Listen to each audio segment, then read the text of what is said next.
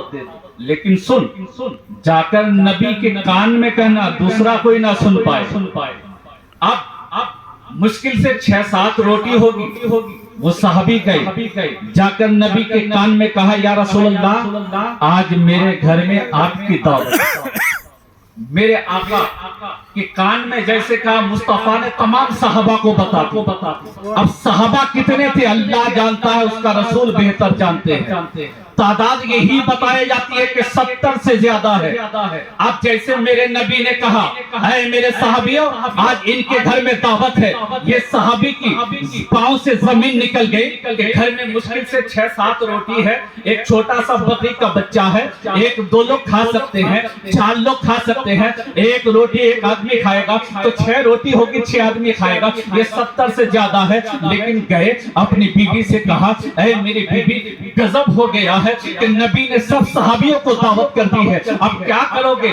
Be be سمجھدار تھی، be be نے کہا ہے ارے گھبراتے کیوں ہو، دعوت دینے والا غریب ہے لیکن جس کو دعوت دیا ہے وہ غریب نہیں ہے، وہ غریبوں کو کھلانے والا، وہ غریبوں کو پلانے والا۔ اسی کو دیکھ کر بریلی کے کلندر کہتے ہیں کہ اللہ دینے والا، کہ میرے قریب سے قطرہ کسی نے مانگا دریا بہا دیے ہیں۔ سبحان اللہ سبحان اللہ۔ اب جب کھانا تیار ہو گیا، نبی کی بارگاہ میں حاضر ہوئی، کہا یا رسول اللہ کھانا تیار ہے، چلیے۔ میرے آقا آگے تمام صحابہ پیچھے گئے۔ مصطفیٰ سمجھ گئے تھے کہ معاملہ گڑبڑ ہے، کہا جب تک میں نہ کہوں روٹی سے ڈھکن نہیں ہٹانا، سالن سے برتن نہیں ہٹانا، ڈھک کے رکھنا۔ میرے نبی گئے، روٹی کے برتن کے سامنے بیٹھ گئے، سالن کے سامنے بیٹھ گئے اور کہا صحابہ کو بیٹھاؤ۔ 70 سے زیادہ صحابہ ایک لائن پہ بیٹھ گئے، میرے نبی نکال کے دے رہے ہیں، صحابہ روٹی کھا رہے ہیں۔ 70 سے زیادہ صحابہ نے پیٹ بھر کے کھایا، جی بھر کے کھایا۔ پھر پوچھا جا رہا ہے اور کھاؤ گے؟ کہا نہیں کھاؤں گا، پیٹ بھر چکا ہے، پیٹ میں جگہ نہیں ہے۔ لیکن میرے نبی نے کہا تھا جب تک مہمان کھانا لے دسترخوان سے یا برتن سے برتن ڈھکن ہٹانا نہیں۔ آپ جب میرے نبی نے سب کو کھلا دیا، سب کھا کے چلے گئے، میرے نبی نے کہا کہ تمہارے گھر والوں کو بلا لو۔ ان کے گھر والوں کو بلا لیا گیا، میرے نبی بھی بیٹھے، روٹی نکالا جا رہا ہے، کھائی جا رہی ہے، روٹی نکالا جا رہا ہے، کھائی جا رہی ہے، سالن نکالا جا رہا ہے، کھائی جا رہی ہے۔ لیکن اس کے گھر والے کہتے ہیں میرے نبی کے کھانے کے بعد جب میرے نبی چلے گئے، یہ صحابی کہتے ہیں جب میں نے ڈھکن اٹھایا تو میں کیا دیکھا کہ جتنی روٹی پہلے تھی ابھی بھی اتنی روٹی گھر میں موجود ہے، پہلے جتنا سالن گھر میں تھا ابھی بھی اتنا ہی سالن گھر میں موجود ہے۔ یہ حیرت میں پڑ گیا، اتنے کھائے کہ برکت کیسے ہوئی؟ تو میرے مصطفیٰ قریب مصطفیٰ فرماتے ہیں جس کھانے پہ میں ہاتھ لگا دیتا ہوں اللہ بے شمار برکت عطا۔ نعرہ تکبیر، نعرہ تکبیر، نعرہ رسالت، نعرہ رسالت، مسلک اعلیٰ حضرت عرس خلیلی اور رفاقتی، نعرہ تکبیر۔ اس لیے جو کام کرو گے دل سے کرو، اچھی نیت کے ساتھ، تاکہ اس کا بدلہ ملے۔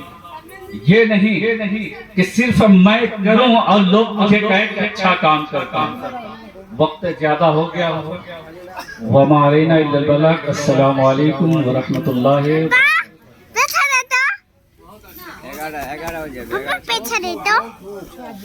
سبحان اللہ سبحان اللہ، ماشاء اللہ، بہت ہی عمدہ بیان۔ زندگی سنوارنے کے لیے ہزاروں تقریر نہیں، یہ کی